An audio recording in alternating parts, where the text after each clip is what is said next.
Hello friends, 18 July Priyanka চোপড়ার জন্মদিন। তাই তোমাদের একটা প্রিয়াঙ্কা চোপড়ার পোর্ট্রেট, রিয়েলিস্টিক পোর্ট্রেট এঁকে দেখাবো।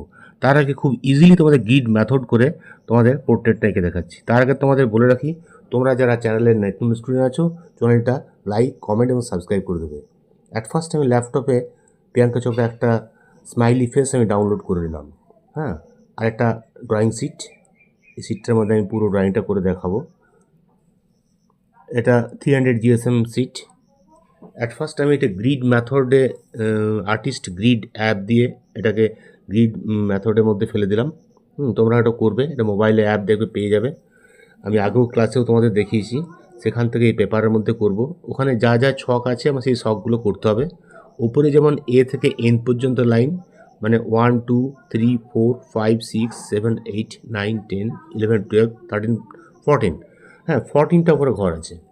আর নিচে আছে, সাইডে আছে তোমার 10টা ঘর। 1 2 3 4 5 6 7 8 9 10 এই মাপের করছি। মানে এটা আর কি হরাইজেন্টাল পোর্ট্রেট রাখছি। ঠিক আছে, এইভাবে তোমরা মাপ করে নেবে। পেপারটা যেমন সাইজ আছে তেমনি ডিভাইড করবি। আমি এটাকে মোটামুটি তোমার 1 ইঞ্চি করে ভাগ করে নিচ্ছি। তোমরাও এটা একইভাবে ভাগ করে নেবে, তাহলে আঁকতে সুবিধা হবে। এবং যদি আরও বড় সিট হয়, তোমাকে সাইজটা আরও বড় মাপের করতে হবে, সেরকমভাবে ডিভাইড করে নিতে হবে, তাহলে তোমরা আঁকতে পারবে। ঠিক আছে, যেমন পেপার হবে সাইজটা তোমাদের বক্সটা সেরকম করতে হবে। এখানে আর গ্রিড মেথডে তোমরা যদি ছোটো ছোটো টানো তাহলে আঁকতে একটু অসুবিধা হয়, কিন্তু খুব পারফেক্ট হয়। আর যদি বড় বড় টানো আঁকতে একটু কষ্ট হয়, কিন্তু একটু ঠিক পারফেক্ট হবে না। হ্যাঁ, মোটামুটি এরকম টানবে যেন চোখের উপর দুটো লাইন থাকে, সেই হিসাবে তোমরা গ্রিড মেথডটা করবে। ঠিক আছে, দেখো এটা লাইনটা টেনে নিচ্ছি। লাইনটা খুব হালকা লাইটলি টানবে, বেশি ডার্ক টানবে না, তাহলে পরে মেটালে মিটে যাবে এবং জিনিসটা তাহলে গ্রিড মেথডটা বোঝা যাবে না। এটা অ্যাকচুয়ালি চিটিং হচ্ছে, কিন্তু এটা পারফেক্ট ড্রয়িং করার জন্য তোমাদের যারা আঁকতে পারো না তাদের জন্য সুবিধা, ওই জন্য আমি এই গ্রিড মেথডে দেখাচ্ছি। ফার্স্ট চ্যাপ্টারে আমি শুধু তোমাদের টিউটোরিয়াল হবে স্কেচটাই শেখাবো। সেকেন্ড চ্যাপ্টারে তোমাদের শেডিংয়ের কিছু পোর্শন শেখাবো। আর থার্ড চ্যাপ্টারে পুরো ড্রয়িং আমি কমপ্লিট করে দেবো। ঠিক আছে, আউটসাইডে যেগুলো বাইরে বাইরে বেরিয়ে গেছে মিশিয়ে দিলাম। হ্যাঁ, এটা আমি হালকা করে আঁকলাম, বাইরে একটা স্কেচ পেন দিয়ে বর্ডার করলাম যাতে তোমাদের বোঝা যায়। হ্যাঁ, একদিকে সাইজ হচ্ছে এ থেকে এন, আর আরেক দিকে হচ্ছে 1 থেকে 10। বাস হয়ে গেল। আমি ঠিক মিডিলের চোখ থেকে শুরু করবো। প্রত্যেক কাউন্ট করে নাও কটা ঘর ওপর থেকে আছে। 1 2 3 4, 4 নাম্বার ঘর আছে। এদিক থেকে 1 2 3 4 5 6 7 নাম্বার ঘর। এরকম জায়গা থেকে আমাদের চোখটা আছে। চোখের আগে পাশে গালটা আমি সাইডটা করে নিচ্ছি। দেখো, এখান থেকে লাইনটা দিয়ে নিলে ঠিক মুখের কোন কোন জায়গা দিয়ে, স্কোয়ারের মধ্যে কোন জায়গা দিয়ে গেছে ফলো করবে, মাঝ থেকে গেছে না সাইড থেকে গেছে, ঠিক যেখান দিয়ে যাবে ঠিক তোমাকে লাইনটা সেমান করতে হবে। খুব লাইটলি প্রথমে এঁকে নাও, আমি হালকা প্রথমে এঁকে নিয়েছি, তারপরে সেটাকে আস্তে আস্তে ডার্ক করছি এবং পরে তোমাদের আরও ভালোভাবে বোঝার জন্য একটু আমি তোমার 8B পেন্সিল দিয়ে ডিপ করে এঁকে দেবো। ঠিক আছে, মানে ভুল হয়ে গেলে মুশকিল হবে, তাই তোমরা রাবারে মুছতে পারবে না, বা নোংরা ডার্টি হয়ে যাবে। তাই লাইটলি প্রথমে হালকা করে আঁকবে। এটা 0.45 পেন্সিল দিয়ে আঁকলে আরও বেটার হয়। ঠিক আছে, আর আগেই বলেছি স্কোয়ারটা খুবই হালকা করে আঁকবে, বেশি ডার্ক আঁকবে না। বেশি ডার্ক আঁকলে তোমাদের মেটাতে অসুবিধা হবে। গ্রিড মেথডটা এত সুন্দরী মেথড, এবং তুমি যদি খুব বড় বড় ড্রয়িং করো, তবে খুব বড় বড় ড্রয়িং তোমরা ইজিলি সেটা বড় বড় স্কোয়ার করলে করে উঠতে পারবে। ঠিক আছে, আচ্ছা এবারে দেখো এখানে সাইডগুলো, চুলটা দেখো, চুলের কোন জায়গা থেকে আছে, মাথা থেকে কতটা উপরে, ঠিক ওইভাবে উঠিয়ে নেবে। হ্যাঁ, উঠিয়ে নিয়ে আসবে। উপর থেকে নামিয়ে নিয়ে যাও, ঘরগুলো কাউন্ট করে যাবে, ঠিক ঠিক জায়গায় যেমনভাবে গেছে ঠিক সেইভাবে হবে।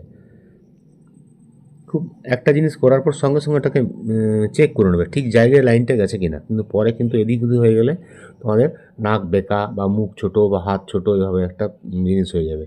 ঠিক হাতের দেখো কোন পজিশনে যাচ্ছে, ঠিক সেই পজিশনে লাইন দেবে। আঙুলটা ভেতরে ঢুকে আছে, এগুলো শ্যাডো দিয়ে তোমাদের ক্লিয়ার করবো। আমি পেন্সিল স্কেচ বা শ্যাডোতে তোমাদের এটা পুরোটাই দেখাবো। ঠিক আছে, তোমরা অবশ্যই ওটা সেকেন্ড চ্যাপ্টারটা ফলো করবে, তাহলে তোমার স্কেচটা এবং শেডিংটা দেখতে পাবে। ঠিক আছে, দাঁতটা খুব সাবধানে করতে হবে, দাঁতটা হোয়াইট, হ্যাঁ ওটা বাঁচিয়ে বাঁচিয়ে করতে হবে, সেভাবে করতে হবে। দেখো গোলাটা কোন জায়গা থেকে হয়ে গেল। আচ্ছা, এখানে ভাঁজগুলো একদম পারফেক্ট ডিটেলস এঁকে নাও, তাহলে পরে আমাদের শেডিং করতে অসুবিধা হবে না। ভাঁজ যেখানে যেখানে আছে ঠিক ঠিক জায়গায় ভাঁজগুলো এঁকে নাও, তো পারফেক্ট হবে। দেখো আঁকাটা মোটামুটি হয়ে গেল। আচ্ছা, ঠোঁটটা আমাদের বাকি আছে, ঠোঁটটা করে নিই।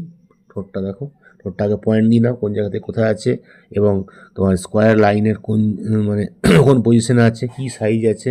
দাঁতগুলো খুব হালকা লাইট করে করবে, বেশি ডার্ক করবে না। তো ওঠা গেল। এবার আমি পেন্সিল দিয়ে ডার্ক করে দিচ্ছি, 8B বা 10B পেন্সিল দিয়ে হালকা করে ডার্ক করে, যাতে তোমরা ভালো বুঝতে পারো বা দেখতে পাও। ঠিক আছে, ডার্ক করলে দেখতে ভালো লাগবে। আর ভুলগুলো তো আমাদের দেখে নিলাম, যেখানে যেখানে ভুল ছিল রাবারে মুছে ঠিক করে নিয়েছি। ঠিক আছে, এবারে পারফেক্ট ড্রয়িংটা হচ্ছে। দেখুন ঠোঁটের উপরটা একটু বেড়ে গেছিলো, মুছে নিলাম।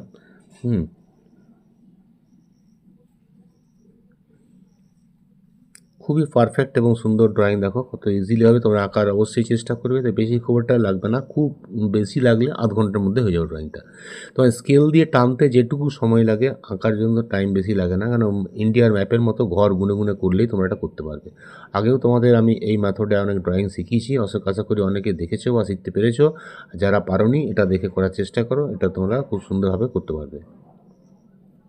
দেখো ড্রয়িংটাই ফার্স্ট চ্যাপ্টার আমি এটা কমপ্লিট করে দিলাম। তোমরা আবার তোমাদের বলছি, তোমরা অবশ্যই সেকেন্ড চ্যাপ্টারের ড্রয়িংটা ফলো করবে। হ্যাঁ, তাহলে তোমরা শেডিংটা শিখতে পারবে। আর তারপরের ক্লাসে আমি পুরো ড্রয়িংটা কমপ্লিট করে দেবো তোমাদের। তাই আবার বলে রাখি, তোমরা যারা চ্যানেলে নতুন স্টুডেন্ট আছো, চ্যানেলটা অবশ্যই লাইক, কমেন্ট এবং সাবস্ক্রাইব করে দেবে, তাহলে পরের ক্লাসে অ্যাটেন্ড করতে পারবে এবং সুন্দর ড্রয়িং শিখতে পারবে। ঠিক আছে, আজ রাখছি, বাই বাই, তোমরা সবাই ভালো থেকো।